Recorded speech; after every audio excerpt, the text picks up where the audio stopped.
முழுதாக கட்டி முடிக்கப்படாத ராமர் கோயிலை திறந்து அரசியல் ஆதாயம் தேடும் பாஜக அரசின் நடவடிக்கையை இம்மாநாடு வன்மையாக கண்டிக்கிறது. பாபர் மசூதி இடிப்பு வழக்கின் தீர்ப்பில் உச்சநீதிமன்றம் அயோத்தியில் மசூதி ஒன்றை கட்டுவதற்காக நிலம் ஒதுக்கியதோடு அந்த இடத்தில் மசூதி கட்டுவதற்காக அறக்கட்டளை ஒன்றையும் உருவாக்க செய்தது. ராமர் கோயில் திறப்பு விழா நடந்துள்ள நிலையில் மசூதிக்கான கட்டுமான பணி துவங்கப்படவே இல்லை.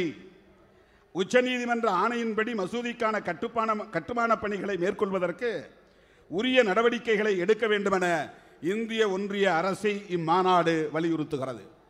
மாநில அரசுகள் இயற்றுகிற சட்டங்களுக்கு ஒப்புதல் அளிக்காமல் மக்களால் தேர்ந்தெடுக்கப்பட்ட அரசை முடக்குகிற வேளையில் ஆளுநர்கள் ஈடுபடுவதை பார்க்கிறோம்.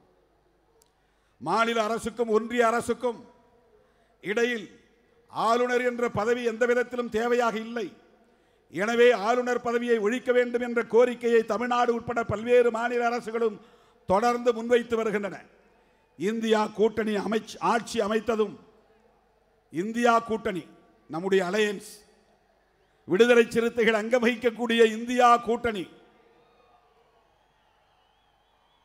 கூட்டணி ஆட்சி அமைத்ததும் ஆளுநர் பதவி ஒழிக்கப்படும் என்ற வாக்குறுதியை தம்பி யார் இந்த பேரிகார்டு தாண்டி வரக்கூடாது, கீழே இறங்கு தம்பி, வெள்ளை சேட்டை போட்ட தம்பி கீழே இறங்குப்பா, வெள்ளை சேட்டை போட்ட தம்பி கீழே இறங்கு. யார் இந்த பக்கம் போலீஸ் தாண்டி வரக்கூடாது, அது பாதுகாப்பான பகுதி, அந்த இடத்துக்குள்ள நுழையாது தயவு செய்து. மாநில அரசுக்கும் ஒன்றிய அரசுக்கும் இடையில் ஆளுநர் என்ற பதவி எந்த விதத்திலும் தேவையாக இல்லை. எனவே ஆளுநர் பதவியை ஒழிக்க வேண்டும் என்ற கோரிக்கையை தமிழ்நாடு உட்பட பல்வேறு மாநில அரசுகளும் தொடர்ந்து முன்வைத்து வருகின்றன. இந்தியா கூட்டணி ஆட்சி அமைத்ததும் ஆளுநர் பதவி ஒழிக்கப்படும் என்ற வாக்குறுதியை தேர்தல் வாக்குறுதியாக வழங்க வேண்டும் என்று இந்தியா கூட்டணியை இம்மாநாடு கேட்டுக்கொள்கிறது. நம்ம கூட்டணிக்கே நாம் ஒரு வேண்டுகோள் வைக்கிறோம்.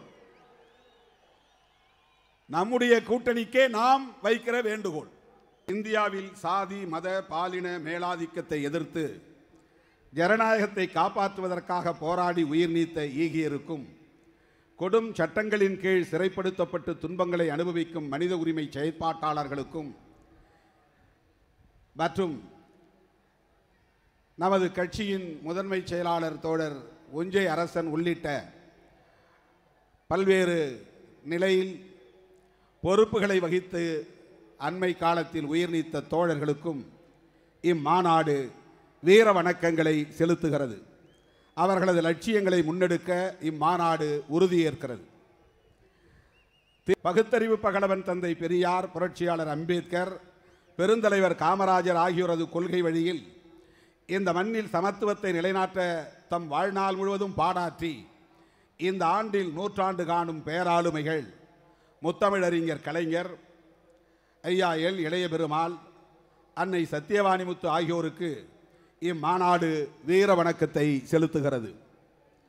ஈழத் தமிழர்களுக்கு எதிரான இனப்படுகொலை நடத்தப்பட்டு 15 ஆண்டுகள் ஆன பின்பும் இதுவரை இலங்கையின் அரசியல் சாசனம் உறுதி செய்துள்ள உரிமைகளை கூட தமிழ் மக்களுக்கு இலங்கை அரசு, சிங்கள அரசு வழங்கவில்லை. தமது பாதுகாப்புக்கு சுயநிர்ணய உரிமையை அங்கீகரித்த ஒரு அரசியல் தீர்வே தேவை என ஈழத் தமிழ் மக்கள் கோருகின்றனர். அதை கவனத்தில் கொண்டு ஈழத் தமிழர்களுக்கு சமமான உரிமைகள் அனைத்தும் கிடைத்திட இந்திய அரசு தன்னாலான அனைத்து விதமான நடவடிக்கைகளையும் மேற்கொள்ள வேண்டும் என இம்மாநாடு வலியுறுத்துகிறது. பெரும்பான்மைவாத உணர்வுகளை தூண்டி இந்தியாவில் வாழும் கோடிக்கணக்கான மத சிறுபான்மையினருக்கும் பாதுகாப்பற்ற நிலையை உருவாக்கியுள்ள பாஜக உள்ளிட்ட சங்க பரிவாரங்களின் வெறுப்பு அரசியலை இந்த மாநாடு வன்மையாக கண்டிக்கிறது. சாதிவாரி கணக்கெடுப்பு நடத்துக. 2021ஆம் ஆண்டு மேற்கொள்ளப்பட வேண்டிய மக்கள் தொகை கணக்கெடுப்பை பாஜக அரசு எவ்வித காரணமுமின்றி நிறுத்தி வைத்துள்ளது.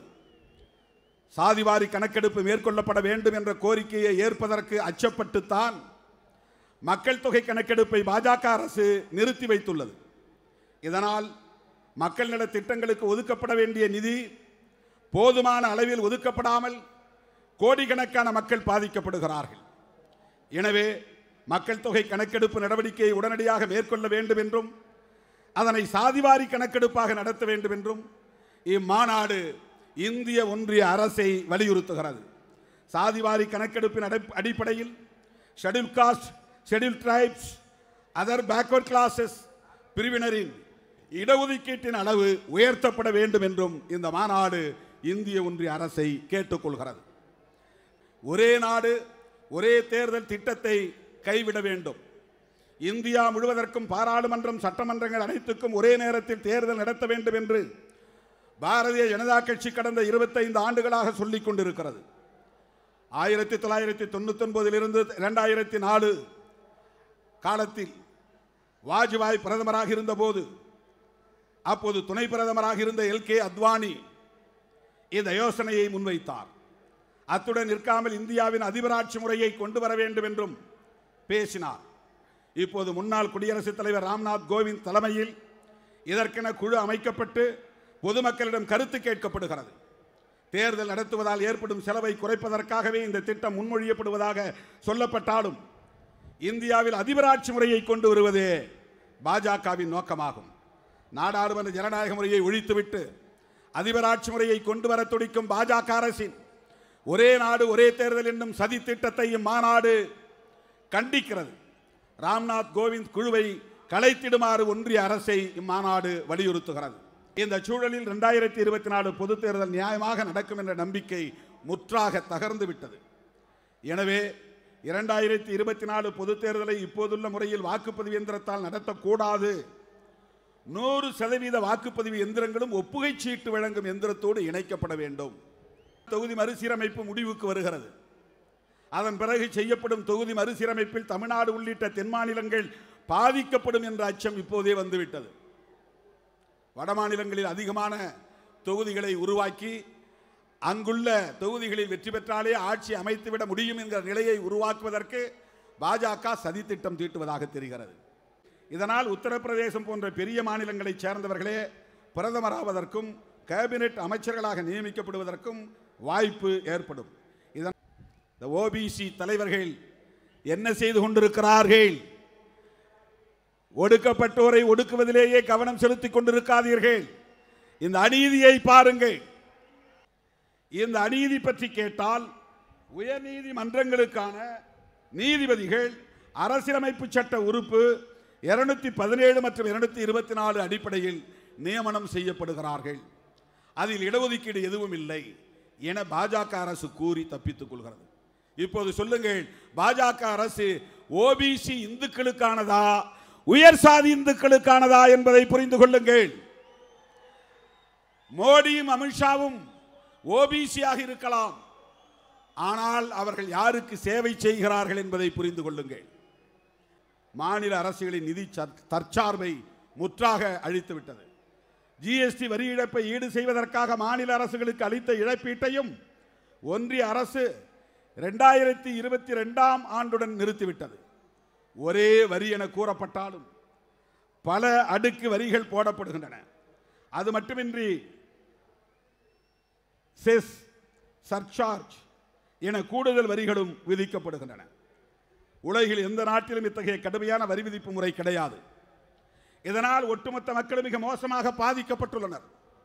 எனவே இப்போதுள்ள GST வரி விதிப்பு முறையை திரும்ப பெற வேண்டும் எனவும் அதற்கு மாற்றாக மாநில அரசுகளின் ஒப்புதலோடு வேறு முறையை கொண்டு வர வேண்டும் எனவும் ஒன்றிய பாஜக அரசை இம்மாநாடு வலியுறுத்துகிறது.